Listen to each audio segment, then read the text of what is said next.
Lagi-lagi, tanda kutip, tipu-tipu ala Muhakkik Ba'alawi dilakukan Gus Rumel. Para tokoh-tokoh yang ada di live Putri Mojopahit itu sudah mengeluarkan statement-statement yang terbuka, lantang tentang apa yang sedang terjadi. Insya Allah nanti konten-konten berikutnya dari saya akan lebih telanjang lagi, lebih terbuka lagi, menguliti, mengupas apa yang sedang terjadi dan apa yang dilakukan oleh para imigran Yaman. Assalamualaikum warahmatullahi wabarakatuh. Selamat malam teman-teman. Tulisan terbaru dari Kiai Haji Madudin Usman Al-Bantani per 30 Oktober 2023. Tulisan ini merespon tulisan terbaru dari Rumel Abbas. Judulnya adalah Manuskrip Halu dan Isnad Palsu. Teman-teman bisa membacanya sendiri di link yang saya sematkan di kolom deskripsi atau bisa mengikuti pembacaan saya.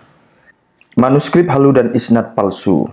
Gus Rumel mengatakan, Sahabit Salat Isya membuka WhatsApp dan banyak kiriman video Jawara Bekasi yang meringsek pengajian Kiai Imaduddin kemarin.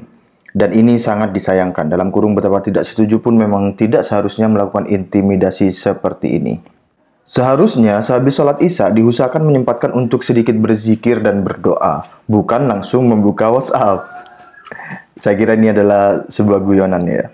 Yang merangsek ke pengajian itu bukan Jawara Bekasi, bukan pula warga kampung, karena kebanyakan warga kampung itu sedang berada di dalam masjid mendengarkan pengajian maulid penulis. Ini adalah tepisan subliminal message atau subliminal framing yang ditulis oleh Rumel Abbas, bahwa yang menggeruduk pengajian Kiai Imad adalah Jawara Bekasi, padahal bukan. Ketika menggunakan frase Jawara Bekasi itu memberi kesan gagah tertentu pada sang pelaku. Apapun itu, penulis ucapkan terima kasih atas keprihatinan Gus Rumel tentang kejadian itu. Kejadian malam itu semakin membuka lebar pemahaman masyarakat betapa pentingnya bagi Ba'alawi pengakuan masyarakat bahwa mereka adalah cucu Nabi Muhammad SAW.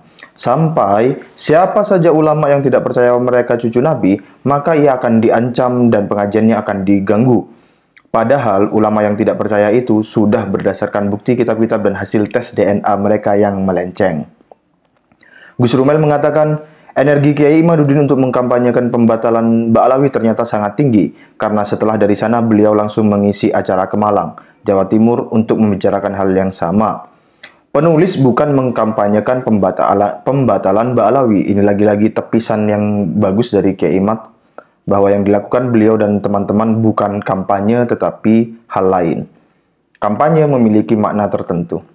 Saya lanjutkan, penulis bukan mengkampanyekan pembatalan Ba'alawi, tetapi yang penulis lakukan adalah menyebarluaskan pengetahuan tentang batalnya nasab Ba'alawi kepada masyarakat sesuai yang diatur oleh Undang-Undang Dasar 45 Pasal 28, Undang-Undang Nomor 39 Tahun 1999 tentang Hak Asasi Manusia, dan Undang-Undang Nomor 9 Tahun 1998 tentang kemerdekaan mengemukakan pendapat atau berpendapat di muka umum.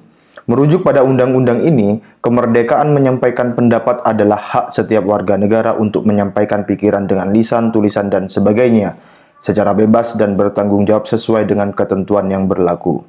Gus Rumel mengatakan, untuk mengapresiasi energi yang sebesar itu, saya ingin menulis ulang temuan, tanda kutip, bukti sezaman yang dalam kurung sepertinya ditunggu banyak orang termasuk Kiai Imaduddin. Seharusnya bukti sezaman bagi nasab Ba'alawi dikeluarkan bukan hanya untuk apresiasi penulis, lagi-lagi ditepis bahwa posisi Kiai Imad adalah menunggu. Tidak ada yang menunggu. Jika memang bukti sezaman itu ada, maka hendaknya dikeluarkan demi kemaslahatan semua. Penulis tidak menunggu bukti sezaman dari Gus Rumel karena yakin pasti, tanda kutip, bukti sezaman itu hanya PHP belaka untuk para Ba'alawi dan pendukungnya. Penulis yakin seyakin-yakinnya berdasarkan pergumulan penulis selama ini dengan naskah-naskah nasab Ba'alawi bahwa Ubaidillah dan 5 nama lainnya sampai Muhammad, tanda kutip Sohib Mirbat, adalah tokoh fiktif. Bagaimana tokoh fiktif bisa meriwayatkan hadis? Gus Rumel mengatakan, buktinya ialah isnad atau mata rantai riwayat yang saya dapatkan dari kurang lebih 75 hadis melalui beberapa tokoh Ba'alawi, dalam kurung sekaligus mengkonfirmasi mereka sebagai sosok historis.